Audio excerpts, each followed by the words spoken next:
السلام عليكم إخوان، ومرحبا بكم في فيديو جديد على قناة الحنفي تي في.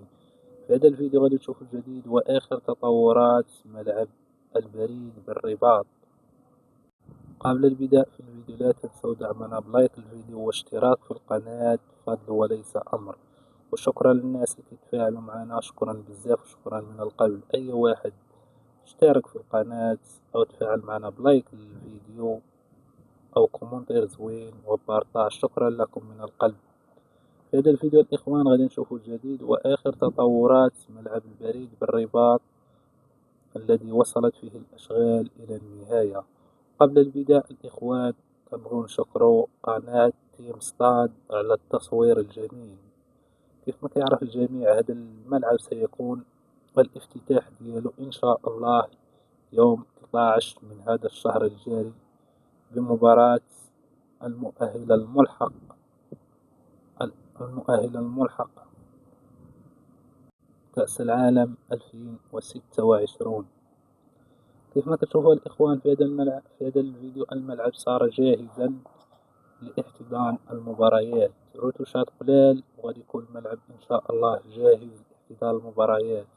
كيف ما تشوفوا الإخوان في هذا الفيديو، يعني شاشات اللايف اللي تم التركيب ديالهم الإشارية لداخل أرضية الملعب، يعني بالمحيط أرضية الملعب.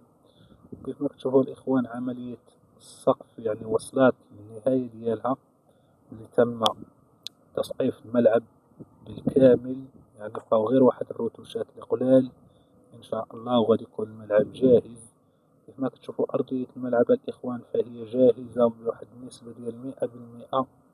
وكذلك اللوحات الإشهارية اللي في أرضية الملعب فهي كذلك جاهزة، وكذلك اللوحات الإشهارية اللي وسط المدرجات فهي جاهزة.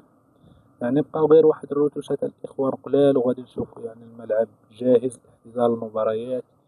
شكرا للعمال على هذا المجهود الجبار اللي قاموا به خلال هذه الفترة القصيرة، اللي وجدوا لنا فيها هذا الملعب، وما بين أحسن الملاعب اللي كاينين في إفريقيا، بالديزاين ديالو وبالشكل ديالو. راه واحد الملعب الإخوان رغم الصغر ديالو، الحجم ديال المدرجات اللي صغير، ولكن الشكل ديالو كيفاش مصايب، تيران رائعة الإخوان صراحة. وكيف ما تشوفوا معنا الإخوان، بعد الروتوشات قلال اللي باقين في أرضية الملعب يتم الآن إصلاحهم، وكذلك عملية تسقيف الملعب اللي مبقاش ليها بزاف، وغادي تكون إن شاء الله سالات منها الأشغال بواحد النسبة ديال 100% الإخوان. صراحة ملعب الشكل ديالو كيف ما كتلاحظوا الإخوان في الفيديو، الشكل ديالو صراحة مهيب بشكل رائع ورائع جدا. نتمنى يكونوا بحال هاد الملاعب في جميع المدن المغربية اللي فيها أندية كتتزاول في القسم الوطني الأول والقسم الوطني الثاني، باش نزيدوا نرفعوا من الوتيرة ديال المنتوج المغربي. كما كتشوفوا الإخوان عملية الأشغال مستمرة بالمحيط، اللي عنده واحد المحيط غير صغير مغاديش يستغرق واحد الوقت طويل باش يكون إن شاء الله جاهز.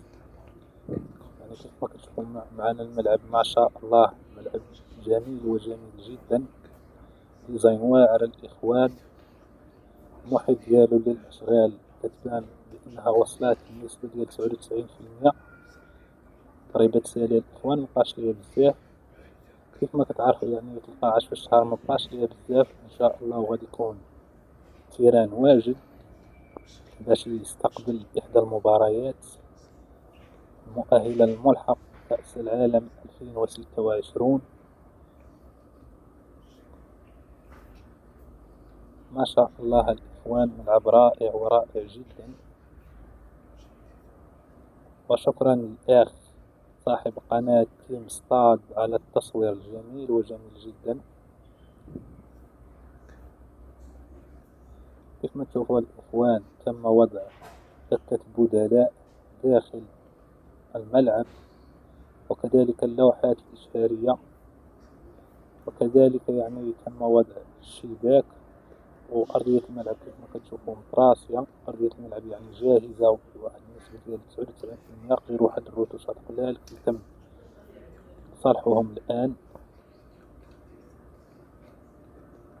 كيف ما كتشوفوا معنا الإخوان، الملعب ما شاء الله رائع ورائع جدا. ولا تنسوا الإخوان دعمنا بلايك الفيديو واشتراك في القناة، فضل منكم وليس أمر. وهذا الشيء اللي كان الإخوان في هذا الفيديو.